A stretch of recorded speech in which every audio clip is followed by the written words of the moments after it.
Good morning बच्चों। आज हम विलयन के बारे में पढ़ेंगे, विलयन के बारे में विस्तृत चर्चा करेंगे। तो इसको जानने से पहले सबसे पहले हम विलयन के बारे में एक सामान्य जानकारी ले लें कि विलयन क्या होता है।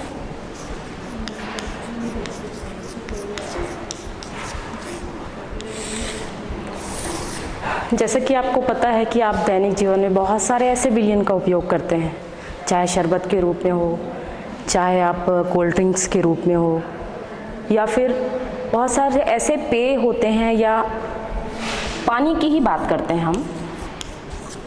पानी भी एक विलयन ही है, क्योंकि पानी में खनिज पदार्थ होते हैं और ये खनिज पदार्थ पानी में मिले हुए हैं, लेकिन हमें दिखाई नहीं देते। यदि हमें इसे देखना है तो इसके लिए हमको प्रयोगशाला जाना पड़ेगा और देखना पड़ेगा कि उसमें कौन से खनिज पदार्थ मौजूद हैं। तो इसको जानने के लिए आप देखिए कि विलयन के रूप में हम पानी को भी विलयन कह सकते हैं, क्योंकि वैसे भी पानी एक सार्वत्रिक विलायक है।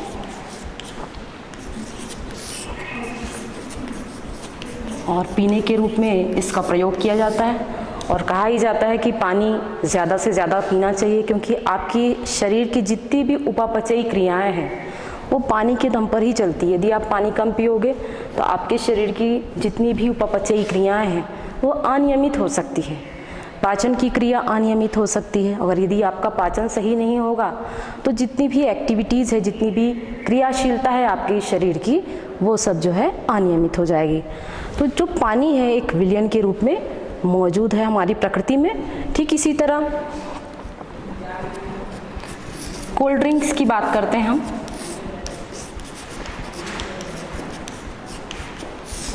या हम शरबत की बात करें।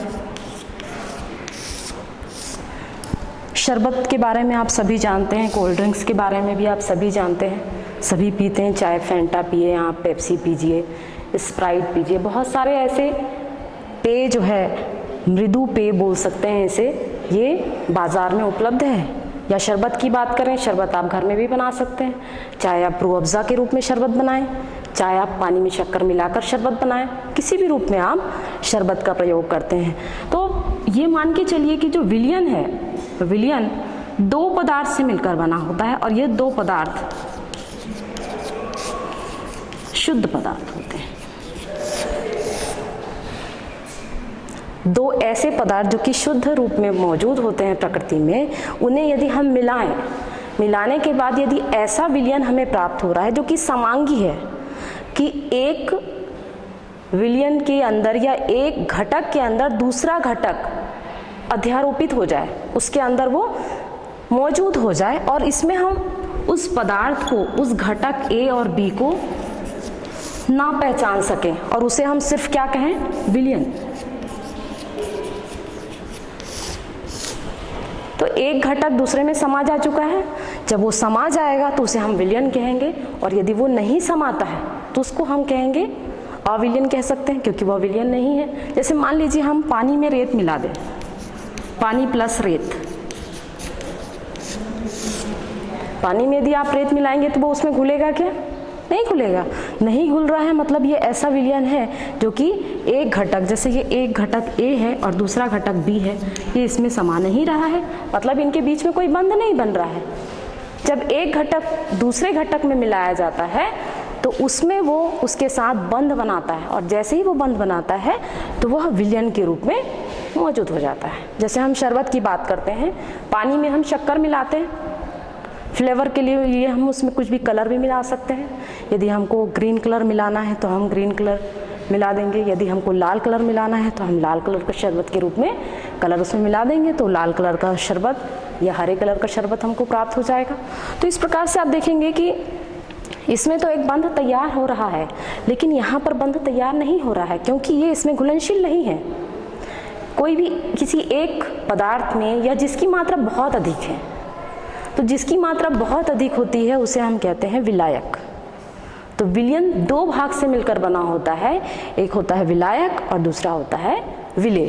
तो यहाँ पर यदि हम बात करें विलयन की, तो विलायक एक घटक के रूप में होता है और विलेय दूसरे घटक के रूप में होता है। मान लीजिए हम विलायक को ए घटक मान रहे हैं और विलेय को दूसरा घटक मान रहे हैं। तो जब विलायक ए में विलेय बी को हमने घोलने के बाद यदि वो उसके साथ बंध बना रहा है, इसका मतलब है कि विलायक और विलेय के बीच में एक बंध तैयार हो रहा है और इसके फलस्वरूप ये एक नया पदार्थ बना रहा है, नया विलयन बना रहा है, जिसे हम शुद्ध अवस्था के रूप में विलयन कहेंगे या इसे समांगी विलयन कहेंगे। तो प्रकृति में दो प्रकार के विलयन होते हैं, एक होता है समांगी विलयन और दूसरा होता है विषमांगी विलयन। यदि समांगी विलयन है तो ऐसा विलयन हमें प्राप्त होगा जिसमें आप विलेय और विलायक को नहीं पहचान पाओगे क्योंकि वो उसमें घुल चुका है। लेकिन अगर हम विषमांगी विलयन की बात करते हैं, विषमांगी विलयन, तो विषमांगी विलयन ऐसा विलयन होता है जिसमें जो विलायक होगा, विलायक में हम विलेय मिला रहे हैं और ये इसके साथ नहीं घुल रहा है। जब ये इसके साथ नहीं घुल रहा है तो ऐसा विलयन होगा विषमांगी विलयन। तो जब ये घुल चुका है, विलायक में विलेय यदि घुल रहा है तो उसे हम कहेंगे समांगी विलयन, और यदि नहीं घुलता है तो उसे हम कहेंगे विषमांगी विलयन। मतलब ये मान के चलिए कि जब बंध बन रहा है तो उसे हम समांगी विलयन कहेंगे और यदि बंध नहीं बन रहा है तो उसे हम विषमांगी विलयन कहेंगे। तो मतलब एक सामान्य जानकारी के रूप में यदि हम देखें तो दैनिक जीवन में हम बहुत सारे ऐसे विलयन का प्रयोग करते हैं, चाहे आप पीने के रूप में करें, चाहे किसी शादी समारोह में उसका प्रयोग करें, किसी भी रूप में आप करें, तो इस विलयन का उपयोग हम हमेशा अपने दैनिक जीवन में करते रहते हैं। नेक्स्ट है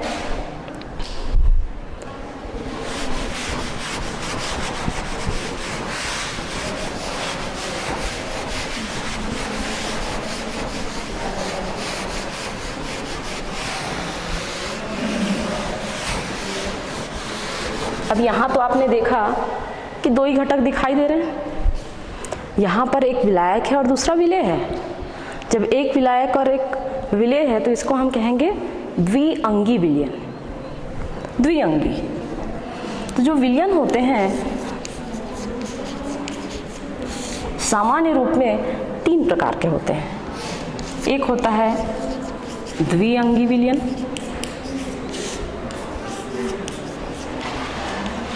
मतलब यहाँ पर तो आपने देखा कि घुलनशीलता के आधार पर हम इसे दो प्रकार से विभाजित कर रहे हैं, एक समांगी विलयन और एक है विषमांगी विलयन। लेकिन यदि हम विलयन की बात करें कि उनमें कितने घटक हैं, क्योंकि जो भी उसमें मिलेगा या जिनसे मिलकर वो बनेगा वो उसके घटक कहलाएंगे। तो घटक के आधार पर यदि हम विलयन की बात करें तो ये विलयन तीन प्रकार के होते हैं। एक होता है द्विअंगी विलयन, एक होता है त्रिअंगी विलयन,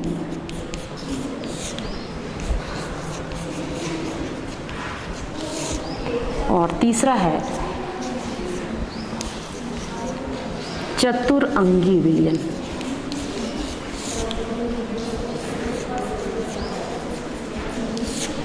तो इस प्रकार से आप देख सकते हैं कि यदि दो ही घटक हैं, एक विलायक और दूसरा विलेय है, तो उसे हम द्विअंगी विलयन कहेंगे। और यदि जहाँ पर एक विलायक और दो विलेय हैं तो उसे हम कहेंगे त्रिअंगी विलयन। तीसरा जिसमें एक विलायक तो एक ही होगा जिसकी मात्रा अधिक होती है, विलेय की संख्या को हम बढ़ा या घटा सकते हैं, चाहे आप एक विलेय लें, चाहे आप दो विलेय लें, चाहे आप तीन विलेय लें। जो उसमें घुलता है, किसी विलायक में जो घुल रहा है उसे हम कहेंगे विलेय। तो इस प्रकार से हम एक सामान्य जानकारी के रूप में विलयन की बात करें तो विलयन को हम इस प्रकार से विभाजित कर सकते हैं। नेक्स्ट है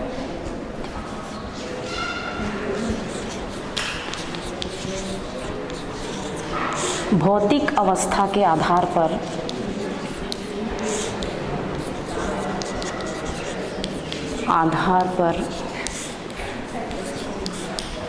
वर्गीकरण।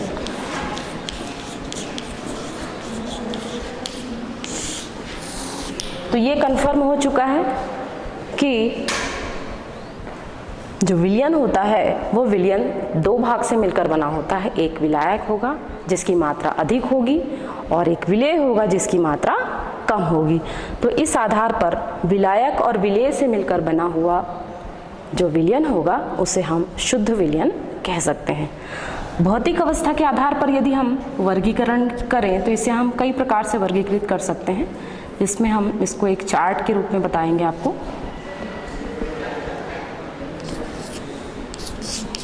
विलेय, विलायक, उदाहरण।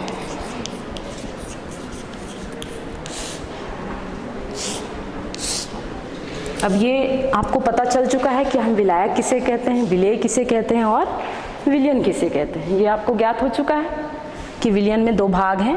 और यदि आपको ये पता ही है कि जो पदार्थ की अवस्था होती है वो तीन प्रकार की होती है, एक ठोस अवस्था है, द्रव अवस्था है और गैस अवस्था है। और ये अवस्थाएं एक दूसरे में परिवर्तित होती रहती हैं। मान लीजिए हम यहाँ पर विलायक ले रहे हैं गैस। यदि हम विलायक के रूप में गैस ले रहे हैं तो विलेय क्या होगा? यदि हम यहाँ पर विलेय भी गैस ले लें,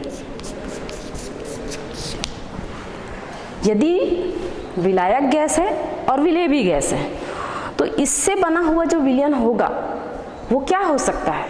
एक सामान्य रूप में यदि हम देखें कि हमारे आसपास जो वायुमंडल है जिसमें बहुत सारी गैसें हैं और इन गैसों का जो मिश्रण होगा वो इसका उदाहरण हो सकता है। कि यहाँ पर यदि हम विलायक गैस ले रहे हैं और विलेय भी गैस है तो इसका उदाहरण होगा वायु, या इसको हम गैसों का मिश्रण भी बोल सकते हैं, गैसों का मिश्रण।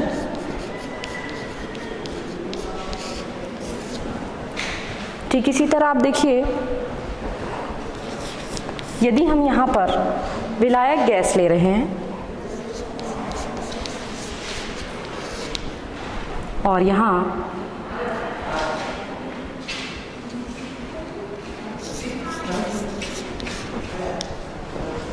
यदि हमने विलायक यहाँ पर गैस लिया है और यदि यहाँ पर विलेय हमने द्रव लिया है तो गैस में द्रव का क्या उदाहरण हो सकता है? यदि विलायक की मात्रा मतलब गैस की मात्रा बहुत अधिक है और उसके अंदर विलेय है द्रव के रूप में, तो आपने देखा ही होगा कि जब बारिश होती है तो बारिश में वातावरण में नमी रहती है, जलवाष्प रहती है।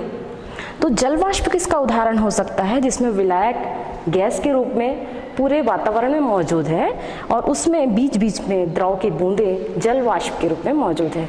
तो यहाँ पर आप कह सकते हैं कि वायु में जलवाष्प,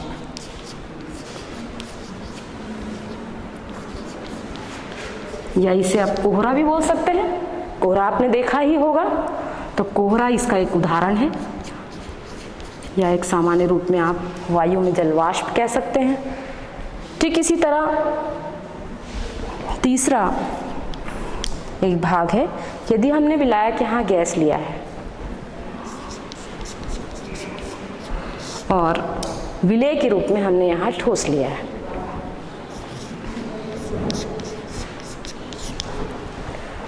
गैस यहाँ विलायक है जिसकी मात्रा बहुत अधिक है, जैसा अभी सभी में हमने देखा कि सभी में गैस है, तो विलायक के रूप में गैस मौजूद है। और यदि यहाँ पर विलेय के रूप में यदि ठोस मौजूद है, जैसे कि आपको पता है एक क्रिया होती है संघनन के बारे में आप पढ़े ही होंगे 11th में। और इसमें देखा गया है कि जब किसी भी ठोस पदार्थ को हम गर्म करते हैं तो वह द्रव में परिवर्तित नहीं होता, बल्कि डायरेक्ट वो गैस में बदल जा रहा है।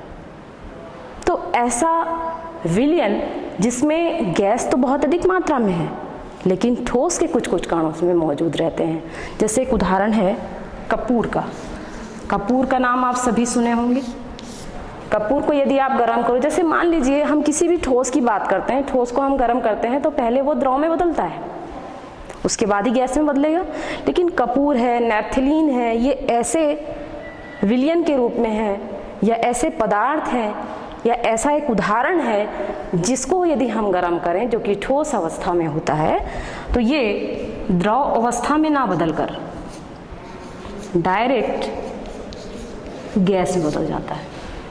तो इसका एक बहुत अच्छा उदाहरण है जिसे हम कपूर कहते हैं, जिसमें विलायक के रूप में गैस होती है और उसके अंदर ठोस के कुछ कुछ कण मौजूद होते हैं। तो ठोस के कण बहुत कम ही होंगे, जैसा कि आपको पता ही है कि विलयन में विलेय की मात्रा बहुत कम होती है, तो बहुत कम है। यदि ठोस के रूप में है तो इसका एक बहुत अच्छा उदाहरण है जिसे हम कपूर कहते हैं या नैप्थेलीन कह सकते हैं। इसको आप घर में भी प्रयोग कर सकते हैं। नेक्स्ट है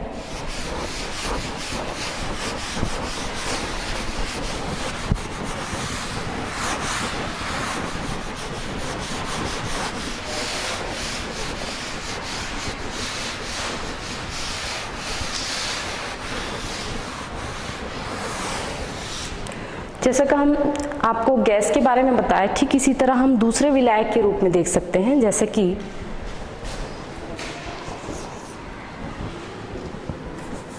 चौथा नंबर है विलेय विलायक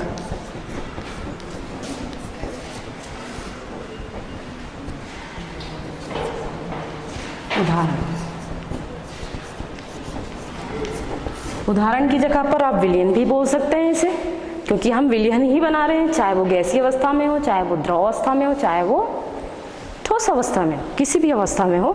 तो इसका चौथा उदाहरण है जिसमें आप विलायक के रूप में द्रव ले रहे हैं और विलेय के रूप में यहाँ मान लीजिए आप ले रहे हैं गैस। द्रव की मात्रा बहुत अधिक है और गैस की मात्रा बहुत कम है। जैसे एक उदाहरण के रूप में आप देखेंगे सोडा वाटर की जो बॉटल होती है, सोडा वाटर में आप देखेंगे कार्बन डाइऑक्साइड गैस रहती है और जब उसका ढक्कन बंद होता है तो उसका जो दाब होता है गैस का वो बहुत अधिक होता है, उच्च होता है कहना चाहिए।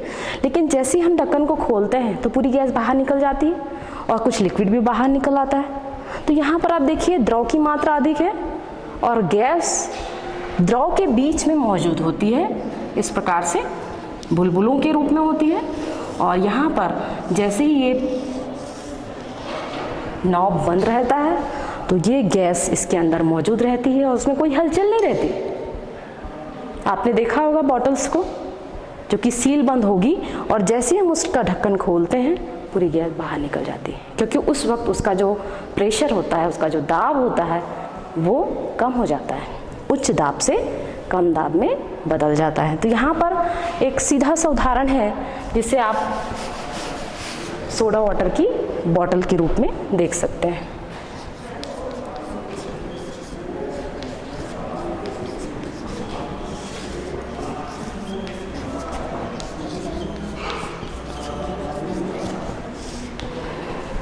दूसरा है, पांचवा है विलायक द्रव है और यहाँ पर विलेय भी द्रव है। इसको आप सिंपल रूप में भी देख सकते हैं कि आप देखेंगे कि जब आपके घर दूध वाला आता है तो दूध में पानी मिलाता है कि पानी में दूध मिलाता है, दूध में पानी मिलाता है, तो वह भी आप विलयन के रूप में देख सकते हैं, लिखा जा सकता है ना इसे। या आप शरबत भी कह सकते, शरबत तो नहीं कह सकते इसे हम, दूध में पानी का विलयन।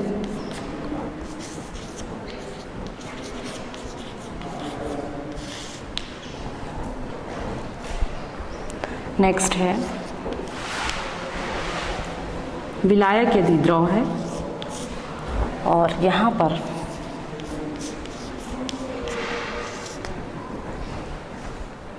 विलेय ठोस के रूप में मौजूद है। यदि द्रव की मात्रा बहुत अधिक है और ठोस की मात्रा कम है तो इसके लिए कौन सा उदाहरण हो सकता है?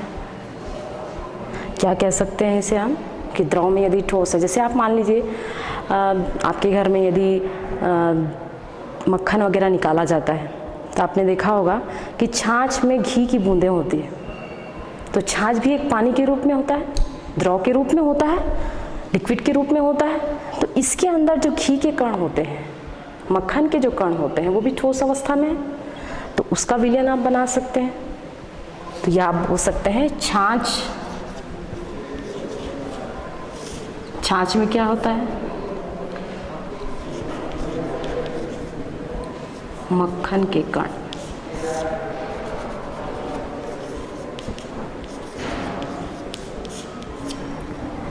जो कि आप दैनिक जीवन में देखते हैं। नेक्स्ट है 7वां, ठोस। यदि विलायक ठोस है, यदि विलायक ठोस है और यहाँ पर गैस विलेय है, ठोस विलायक के रूप में मौजूद है और विलेय यहाँ पर गैस है। जैसे आपने एक अभिक्रिया सुनी होगी, अधिशोषण। अधिशोषण में क्या होता है, या आपने देखा होगा कि जंग लगता है। जब जंग लगता है लोहे के ऊपर, तो लोहे के ऊपर गैसों की परत जमा हो जाती है और हाइड्रोजन गैस और ऑक्सीजन गैस ये मिलकर के पानी बना लेते हैं। तो हाइड्रोजन और ऑक्सीजन मिलकर पानी बना रहे हैं, ये लोहे के ऊपर आकर जमा हो रही है गैसें, लेकिन क्रिया करने के बाद पानी का निर्माण कर रही है। और ये लोहे के ऊपर में आप देखेंगे एक रस्ट के रूप में, एक जंग के रूप में उसके ऊपर उत्पन्न हो रही है। तो यहाँ पर ये जो कण हैं ये अंदर प्रवेश नहीं करते, सिर्फ बाहर ही होते हैं। तो यहाँ पर ठोस क्या है, एक विलायक है जिसकी मात्रा बहुत अधिक है और जो गैस है वो उसके ऊपर अध्यारोपित हो रही है, सिर्फ बाहरी सतह पर मौजूद है ये। तो ऐसे उदाहरण को हम कह सकते हैं जंग लगने के रूप में भी कहा जा सकता है, या आप कह सकते हैं अधिशोषण। अधिशोषण का मतलब होता है, क्योंकि यदि हम किसी भी पदार्थ की बात करते हैं तो किसी भी पदार्थ में, जैसे मान लीजिए ये गोल एक पदार्थ है, इस गोल पदार्थ में दो भाग होते हैं। एक होता है पृष्ठ, इस भाग को कहते हैं हम पृष्ठ, और अंदर वाले भाग को हम कहते हैं बल्क, इसे कहा जाता है बल्क। तो दो भाग होते हैं। जैसे मान लीजिए इस स्पंज की बात करते हैं, एक स्पंज है, ये एक स्पंज है। यदि हम इसको पानी में डालें, इसके अंदर छोटे छोटे पोर हैं, पानी में यदि हम डालते हैं इसे, तो इसके अंदर जो बल्क अवस्था है उसमें पानी जमा हो जाएगा, जो हमें दिखाई नहीं देगा। यदि हम पानी में डालने के बाद उसे हम टेबल में रख दें तो भी इसमें पानी होगा। इसे हम प्रेस करेंगे तो इसमें से पानी निकलेगा, लेकिन यदि आप प्रेस नहीं करते हैं तो पानी नहीं निकलेगा इसमें से। लेकिन यदि हम किसी भी ठोस की बात करते हैं, और यदि हम ठोस की बात कर रहे हैं जिसमें बल्क अवस्था नहीं है, जैसे लोहा है, बल्क अवस्था नहीं है उसमें, अंदर यदि प्रविष्ट करना है तो उसको हमको डिसॉल्व करवाना पड़ेगा, उसे हमको पिघलाना पड़ेगा। जब आप पिघलाएंगे तो वह किस अवस्था में आ जाएगा, द्रवावस्था में आ जाएगा। तो उसकी तो पृष्ठ अवस्था हमें दिखाई नहीं देगी, तो उसमें हम अभिक्रिया नहीं करवा पाएंगे, या हम उसमें अधिशोषण की क्रिया नहीं करवा पाएंगे। तो इस प्रकार आप देखिए कि दो भाग होते हैं, एक पृष्ठ भाग और एक बल्क भाग होता है। तो यहाँ पर ठोस के रूप में ये ठोस है। तो जब गैस पृष्ठ सतह पर जमा हो जाती है तो उसे हम कहते हैं अधिशोषण की क्रिया। तो कोई भी क्रिया हो सकती है अधिशोषण में, कोई भी गैस इसमें प्रवेश कराई जा सकती है। तो अंदर प्रवेश नहीं होगा, सिर्फ पृष्ठ सतह में ये मौजूद होगी, तो इसे हम कहते हैं अधिशोषण। तो ठोस में गैस यदि मौजूद है बाहरी सतह पर तो वो इसका एक उदाहरण होगा अधिशोषण का। नेक्स्ट है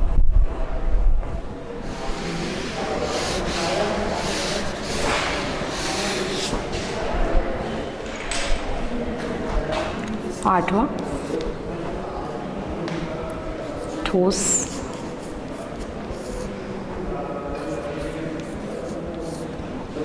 द्रव। इतना आप कंप्लीट करके रखिए, इसको लिख लीजिए।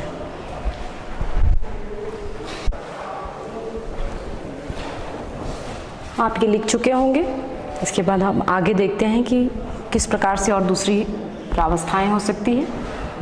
एक है ठोस विलायक के रूप में है और विलेय के रूप में द्रव है। यदि ठोस की मात्रा बहुत अधिक है और उसके अंदर द्रव है तो ये कौन सा उदाहरण हो सकता है? यदि ठोस अधिक मात्रा में है और उसके अंदर द्रव है, कौन सा उदाहरण हो सकता है? कौन सा उदाहरण होगा? अधिक मात्रा में ठोस विलायक के रूप में मौजूद है और द्रव के रूप में यहाँ पर विलय है। तो क्या उदाहरण हो सकता है?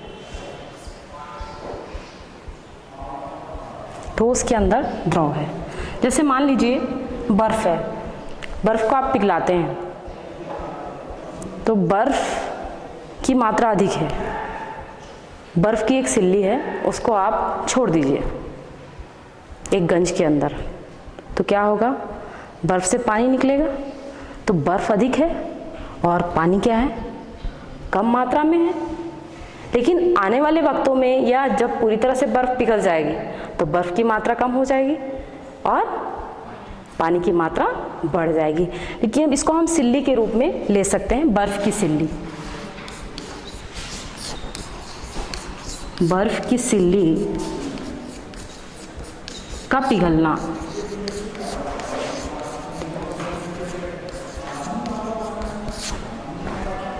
नेक्स्ट है ठोस में गैस। ठोस में गैस हो चुका है, ठोस में ठोस।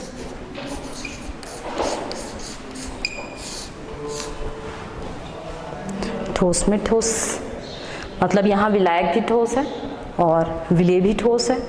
जैसे आप देखे होंगे जेवर सभी जानते हैं, या नेकलेस की बात करें तो उसमें कुछ अशुद्धियाँ मिलाई जाती हैं। चाहे आप चांदी के जेवर की बात करें या सोने के जेवर की बात करें, उन सभी में अशुद्धियाँ मिलाई जाती है। लेकिन जैसे इसको यदि हमको मिलाना है इस विलायक में, इस विलेय को मिलाना है, तो उसके लिए हमको पिघलाना पड़ेगा पहले। और पिघलाने के लिए हम किसी भी शुद्ध पदार्थ में अशुद्ध पदार्थ को हमको जोड़ना है। तो उसमें यदि हम जैसे ही डालते हैं तो वह कुछ समय के पश्चात जैसे ही ठंडा होगा उसको सांचों में डाल दिया जाएगा ठंडा होने के पहले, और डालने के बाद वह एक आभूषण के रूप में बदल जाएगा। तो आपने देखा ही होगा कि कई कैरेट के आपको जेवर मिलते हैं बाज़ार में, 18, 19, 20, 21, 22, 23 कैरेट के जेवर मिलते हैं। लेकिन यदि हम 24 कैरेट के जेवर की बात करें जो कि शुद्ध अवस्था में प्राप्त होता है, लेकिन उसे आप आसानी से मोड़ सकते हो, आसानी से मोल्ड कर सकते हो। लेकिन यदि आप 18 कैरेट, 19 कैरेट, 20 कैरेट, 21 कैरेट और 22 कैरेट या 23 कैरेट की बात करें जेवर की, तो उसे आप नहीं मोड़ पाओगे, क्योंकि वो मजबूत होता है। क्योंकि जब हम किसी शुद्ध पदार्थ में अशुद्ध पदार्थ को मिला देते हैं तो उसकी जो कोमलता है वो ख़त्म हो जाती है। यदि हम 24 कैरेट के सोने के जेवर की बात करें तो उसे हम आसानी से मोड़ सकते हैं, लेकिन यदि हम 22 या 23 कैरेट के सोने की बात करें उसे हम आसानी से नहीं मोड़ सकते हैं। तो इस प्रकार से आप देखेंगे कि यदि हम विलायक यदि ठोस है और विलेय यदि ठोस है, तो ठोस विलायक में यदि हम ठोस विलेय को मिलाते हैं तो उस कंडीशन में जो हमें विलयन प्राप्त होता है, वो विलयन के रूप में, उदाहरण के रूप में आप जेवर दे सकते हैं, जेवर, या उसे हम आभूषण कहते हैं, या पीतल कहा जा सकता है, या स्टेनलेस स्टील कह सकते हैं आप। तो जितने भी ये सब पदार्थ हैं ये सभी ठोस में बना हुआ विलयन होता है।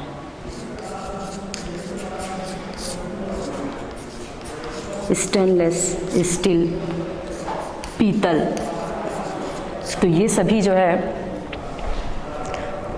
आप देखेंगे भौतिक अवस्था के आधार पर हम वर्गीकरण करते हैं कि विलयन कैसे बनाया जाता है। यदि हम विलायक में यदि हम विलेय को मिला रहे हैं तो विलायक कोई सा भी हो सकता है, चाहे वो ठोस अवस्था का हो, चाहे द्रव अवस्था का हो, चाहे वो गैस अवस्था का हो, किसी भी अवस्था का है, तो उसे हम उससे डिफरेंट अवस्थाओं में मिलाकर उससे संबंधित एक नया विलयन तैयार कर सकते हैं। तो भौतिक अवस्था के आधार पर हम विलयन को कई प्रकार से वर्गीकृत कर सकते हैं। नेक्स्ट है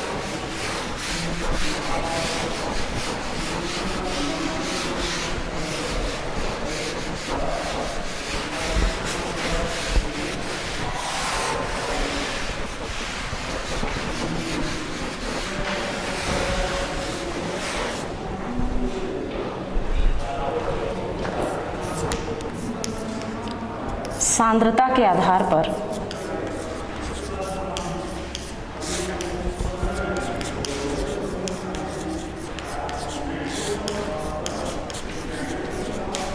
वर्गीकरण। सांद्रता के आधार पर वर्गीकरण की बात करें तो सांद्रता का मतलब होता है किसी भी विलायक में विलेय की कितनी मात्रा घुली जा रही है, कम है, ज़्यादा है या किस रूप में है या अधिक मात्रा में मौजूद है, तो उस आधार पर हम उसे सांद्रता कहते हैं। तो विलयन सामान्य रूप में दो प्रकार का होता है, तनु विलयन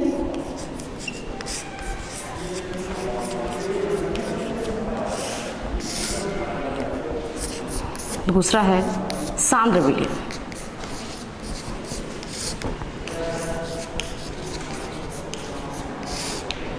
इसको हम एक दूसरे से भिन्नित कर सकते हैं। यदि हम तनु विलयन की बात करें जिसमें विलायक की मात्रा बहुत अधिक होगी और विलेय की मात्रा बहुत कम होगी, जैसे मान लीजिए आप 1 लीटर पानी है, 1 लीटर पानी में आपने मुट्ठी भर या आधा मुट्ठी आपने शक्कर मिला दिया तो उसमें मिठास नहीं होगी। जब मिठास नहीं होगी, या मान लीजिए आपने आप ले रहे हैं कॉपर सल्फेट 1 ग्राम आप 1 लीटर में डाल रहे हैं तो बहुत कम मात्रा है। 1 लीटर में 1 ग्राम आपने कॉपर सल्फेट मिलाया, बहुत कम मात्रा में है, मतलब ये विलयन कैसा होगा, तनु विलयन होगा। तो तनु विलयन वह विलयन होता है जिसमें विलायक बहुत अधिक मात्रा में होता है और विलेय बहुत कम मात्रा में होता है, जिसे आप नगण्य भी मान सकते हैं। या आप नमक का विलयन तैयार कर सकते हैं, लेकिन नमक का विलयन जो होगा थोड़ी मात्रा भी उसमें हमको ज़्यादा लगती है। दूसरा है सांद्र विलयन। सांद्र विलयन वह विलयन होता है जिसमें विलायक की मात्रा कम होगी और विलेय की मात्रा अधिक होगी। जैसे मान लीजिए आपने सुना होगा कि जो शराब होती है आबकारी विभाग में जब पहुंचती है शराब, जो कि बहुत शुद्ध अवस्था में होती है, उसे तनु किया जाता है। तो यहाँ पर जो विलेय है उसकी मात्रा बहुत अधिक होती है, उसको हमको डाइल्यूट करना पड़ता है, उसे हमें तनु करना पड़ता है। और तनु करने के लिए उसमें हम पानी मिलाते हैं या सोडा मिलाया जाता है जिससे वो थोड़ा तनु होता है। तो विलेय में हम क्या मिला रहे हैं, विलायक मिला रहे हैं जिसकी मात्रा बहुत कम है। तो ऐसा विलयन सांद्र विलयन कहते हैं जिसमें विलेय अधिक मात्रा में होगा, अधिक मात्रा में, और विलायक कम मात्रा में होगा। प्रयोगशाला में बहुत सारे विलयन मौजूद होते हैं, जितने भी केमिकल्स होते हैं, जितने भी रसायन होते हैं, वह विलयन के रूप में भी मौजूद हैं और मिक्सचर के रूप में मौजूद हैं।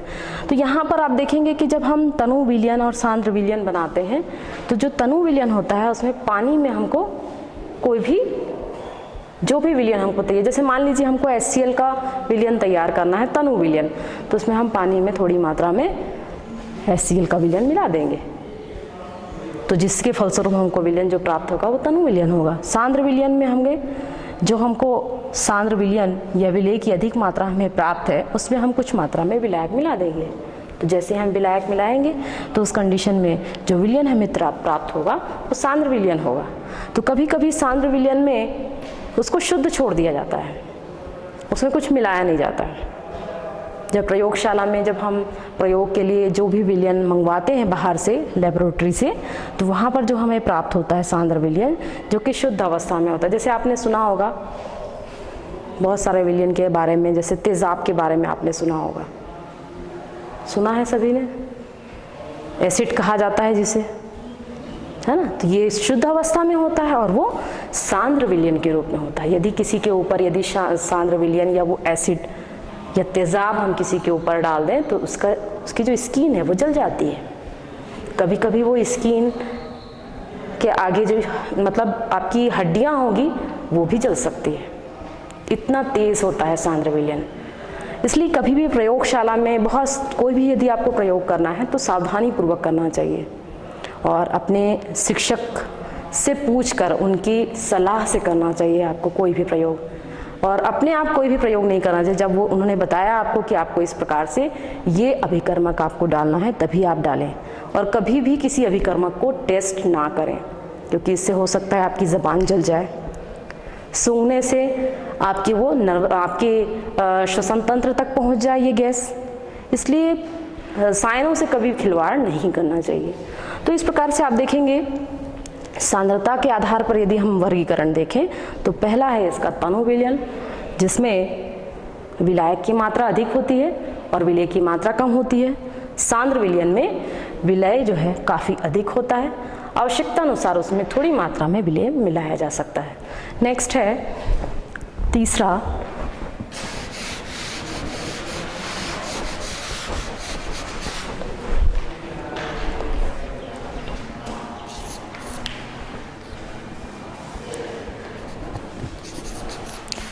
असंतृप्त विलयन।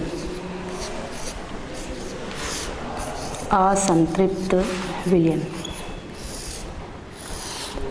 असंतृप्त विलयन वह विलयन है जिसमें ऐसा विलयन तैयार किया जाता है जिसमें विलायक की मात्रा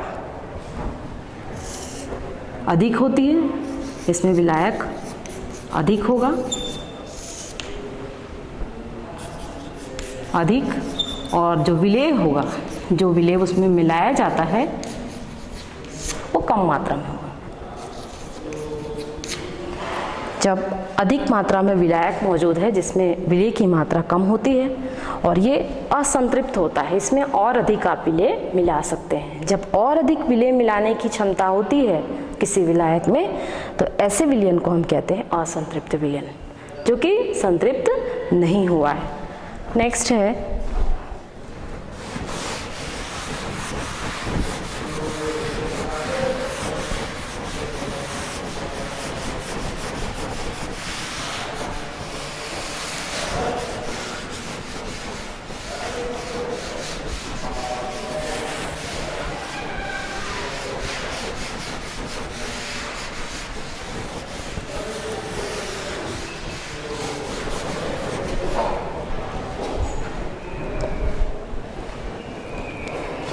नेक्स्ट प्रकार है संतृप्त विलयन।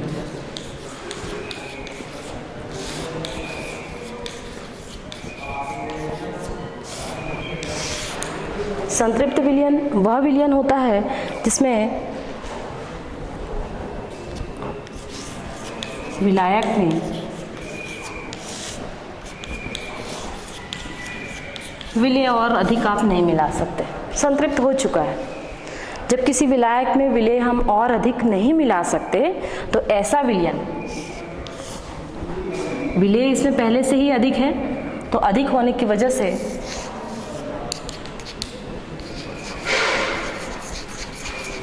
ये विलेय दिखाई दे रहा है आपको और विलेय की मात्रा यहाँ पर कम होती है।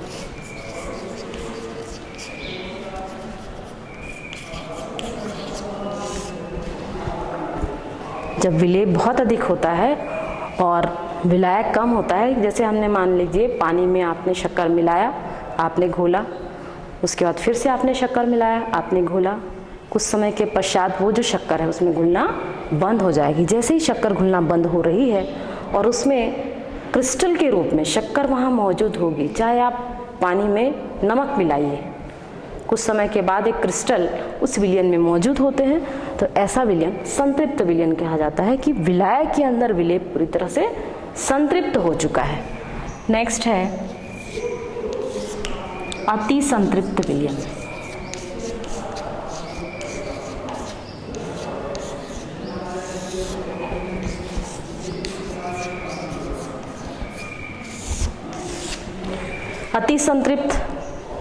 अति संतृप्त वह विलयन होता है कि जब हम ऐसा विलयन जो कि संतृप्त है उसे हम गर्म करते हैं, तो गर्म करने के बाद जो अवस्था बनती है, जो विलयन हमें प्राप्त होता है, उसे हम कहते हैं अति संतृप्त। क्योंकि आप देखिए कि जब इस विलयन को हमको प्राप्त करना है तो प्राप्त करने के लिए आपको ये जो विलयन है संतृप्त विलयन, उसको हम गर्म करेंगे। जैसे ही हम संतृप्त विलयन को गर्म करते हैं तो गर्म करने के बाद वह विलयन वाष्पीकृत होना चालू हो जाता है।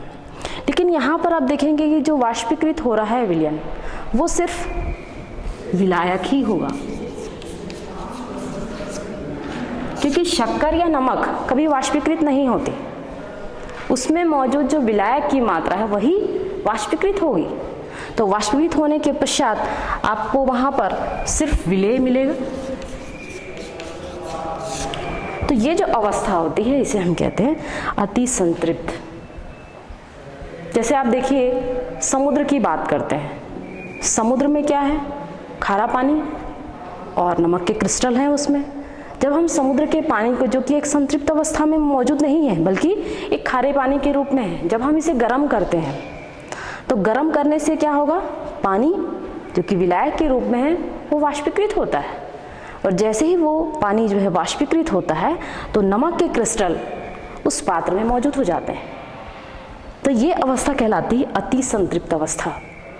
पहले वो अवस्था संतृप्त अवस्था में बदला, क्योंकि पहले क्या होगा, वो खारा पानी होगा, जैसे जैसे हम गर्म करेंगे तो उसमें कुछ क्रिस्टल आना चालू होंगे, पानी भी होगा और क्रिस्टल भी होंगे, और एक ऐसी अवस्था आएगी कि पानी पूरी तरह से ख़त्म हो चुका होगा, और ख़त्म हो रहा है मतलब वाष्पीकृत हो रहा है, और जैसे ही वाष्पीकृत होगा तो उसमें सिर्फ विलेय के क्रिस्टल मौजूद होंगे, और ये विलेय के क्रिस्टल नमक भी हो सकता है और शक्कर भी हो सकता है। तो नमक के क्रिस्टल बना सकते हैं या फिर आप बताशे बना सकते हैं। आपने देखा होगा कि होली में बताशे का प्रयोग किया जाता है और उसे धागे से बांधकर यूज़ करते हैं, आप देखे ही होंगे। तो यहाँ पर आप देखिए कि जो अति संतृप्त विलयन है, यदि अति संतृप्त विलयन से हमें क्रिस्टल तैयार करना है तो इसके लिए हमको क्या करना पड़ेगा, उसे गर्म करना पड़ेगा।